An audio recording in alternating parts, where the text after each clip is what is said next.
ಇಷ್ಟು ವರ್ಷ ಸುಮ್ನಿದ್ರಿ, ಈ ಬರ್ತಡೇ ದಿನ ಟ್ವಿಟ್ ಮಾಡ್ಬಿಟ್ಟು ಈಗ ನೀವೊಂಥರ ಬೆಂಕಿ ಇಡ್ತಾ ಇದ್ದೀರಾ ನೀವೇನ? ನಾನ್ ಬೆಂಕಿ ಇಡೋದು ನನ್ನ ಉದ್ದೇಶ ಅಲ್ಲ. ಹಾ. ಸರ್ಕಾರ ನಾವು ಯಾವ ಕುಟುಂಬದ ವಿರುದ್ಧ ಅಲ್ಲ. ಸಂಘಟನೆಯವರು ಬಂದು ಇಲ್ಲಿ ಯಾರು ಕೂಡ ಕಾನೂನಾತ್ಮಕವಾಗಿ ಕಾನೂನಿನ ಕೈ ತಗೊಳಕ್ಕೆ ಯಾರಿಗೂ ಹಕ್ಕಿಲ್ಲ, ಯಾರು ಕಾರಣ ಇಲ್ಲ, ಯಾರು ಯೋಗ್ಯ, ಅದು ಸರಿಯಲ್ಲ. ಅದನ್ನ ನೀವು ಜಸ್ಟಿಫೈ ಮಾಡಿ. ರಾಜ್ಕುಮಾರ್ ಮಾತ್ರ ಕೊಟ್ಟಿ ಸಮಾಧಿಗೆ ಜಾಗ ಕೊಟ್ಟಿಲ್ಲ ಸರ್, ಉಳಿದಂತ ಕಲಾವಿದರಿಗೂ ಕೊಟ್ಟಿದ್ದಾರೆ, ಸಾಹಿತಿಗಳಿಗೂ ಜ್ಞಾನಭಾರತಿ ಆವರಣದಲ್ಲಿ ಕೊಟ್ಟಿರುವಂತದ್ದು. ಅದ್ರ ಎಲ್ಲದ್ರ ಬಗ್ಗೆಯೂ ಕೂಡ ನೀವು ಮಾತನಾಡಿದ್ರೆ ಇವತ್ತಿಗೂ ಕೂಡ ಅಹಿಂಸಾ ಚೇತನ್ ಮಾತನಾಡಿರ್ತಕ್ಕಂಥ ಮಾತಿನಲ್ಲಿ ಸತ್ಯಾಂಶ ಇದೆಯಾ ಅಥವಾ ಇಲ್ವಾ ಅನ್ನೋದ್ರ ಬಗ್ಗೆ ನಿಮ್ಮ ಅಭಿಪ್ರಾಯಕ್ಕೆ ಗೌರವ. ಒಂದ್ ಹೇಳ್ತೀನಿ, ನಾವು ಕೇವಲ ಡಾಕ್ಟರ್ ರಾಜ್ಕುಮಾರ್ ಅವ್ರನ್ನ ಟಾರ್ಗೆಟ್ ಮಾಡಿ ಅವರ ಹುಟ್ಟುಹಬ್ಬದ ಸಂದರ್ಭದಲ್ಲಿ ಎಷ್ಟು ಮಟ್ಟಿಗೆ ಸರಿ ಅಂತ ನೀವು ಕೂಡ ನೀವು ಹೇಳಿದೀರಾ. ನಾವು ಡಾಕ್ಟರ್ ರಾಜ್ಕುಮಾರ್ ಅವರ ಅಭಿಮಾನಿಗಳು.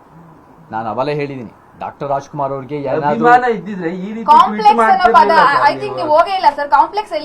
ಡಾಕ್ಟರ್ ರಾಜ್ಕುಮಾರ್ ಕಾಂಪ್ಲೆಕ್ಸ್ ಅಂದ್ರೆ ಅದು ವ್ಯಾಪಾರದ ರೀತಿ ಅಲ್ಲ, ಅದು ಒಂದು ರೀತಿ, ಅದು ಒಂದು ಇದನ್ನ ಕಟ್ಟಿ ಸಮಾಧಿ ರೀತಿನಲ್ಲಿ ಕಟ್ಟಿದ್ದಾರೆ ಅಂತ ಅರ್ಥ. ಅದು ಒಂದ್ ಹೇಳ್ತೀನಿ, ನಾನು ಅವತ್ತು ಮತ್ತೆ ಹೇಳ್ತೀನಿ, ಡಾಕ್ಟರ್ ರಾಜ್ಕುಮಾರ್ ಎಂಥ ದೊಡ್ಡತನ ಇರೋ ವ್ಯಕ್ತಿ ಅಂದ್ರೆ, ಅವ್ರು ಬದುಕಿದ್ದಾಗ ಅವ್ರಿಗೆ ಸಮಾಧಿ ಕೊಡ್ತೀವಿ ಸಿಟಿ ಸೆಂಟರ್ ನಲ್ಲಿ ಅಂದ್ರೆ ನನಗೆ ಬೇಡವೇ ಬೇಡ ಅಂತ ಹೇಳೋರು.